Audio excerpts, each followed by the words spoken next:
Hello, sexy people. I am at home.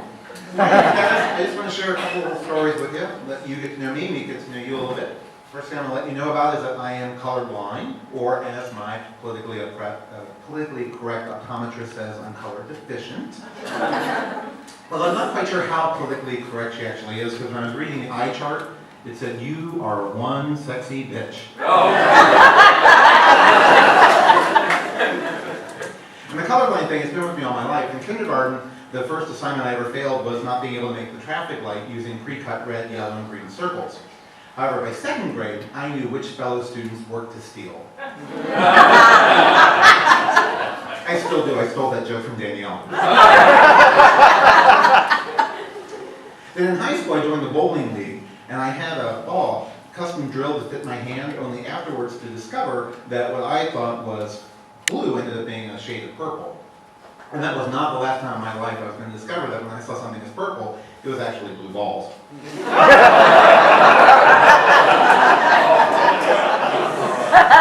first new car I ever bought was a purple Escort, which I saw as an economical and fuel-efficient four-door automobile.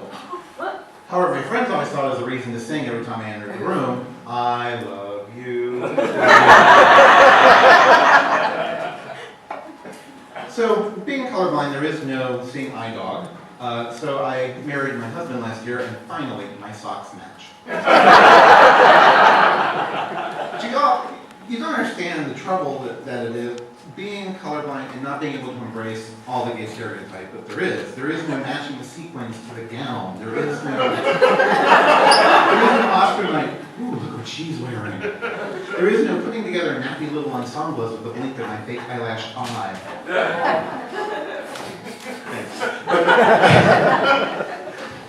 But what there is, for me, being colorblind, is a man who cares for me very much, who is, well, the one stereotype I embrace, I'm a daddy. Let's be honest. Mike is 18 years younger than me. I don't know.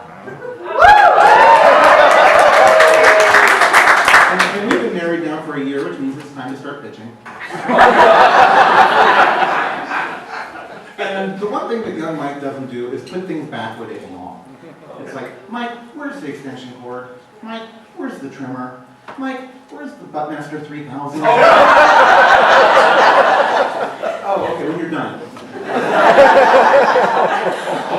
And we have these conversations that are really good between us with the age difference and all. Like, I remind him of what it's like when I went to McDonald's. I was able to get the hamburger, the fry, and the drink all for $1. And he's never known a time where the Big Mac actually contained real meat. But we talk about, what $1 buys us nowadays. You can't get a gallon of gas. You can't get a carton of milk. You can't even get the whole lap dance. Okay. But the one thing that $1 does buy you is the internet usage fee for tonight's free show. And isn't this show worth $1?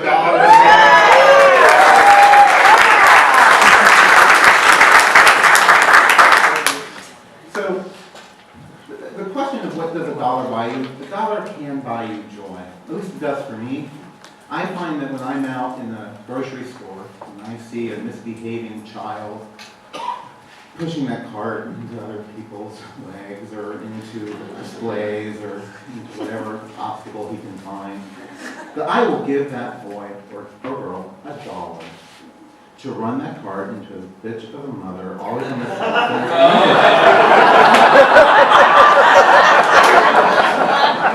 It takes a village.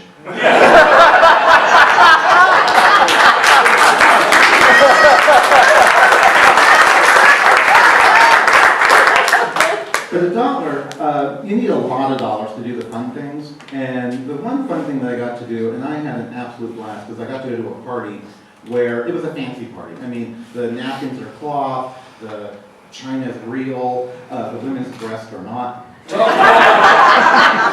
And at the party, the host served these fancy little cakes. They're called pinafores. And they're tasty little things, but there was so much food that I was able to take some of them home, and the next day I took them up to my family's house. And I'm there sharing them with my family, and we're laughing about the party, and I'm telling them about the pinafores, and walks my mom. I don't think there's anything funny about child molesters.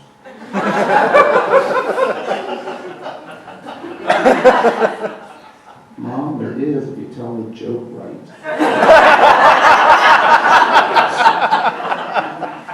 But I am not immune to a misused word. When I was a young lad, my dad had his first colonoscopy. And I thought it was like when I got a boo-boo. I didn't know what it was. So I said, Dad, you want me to kiss that to make it feel better? Thankfully, my dad was not a pedophile.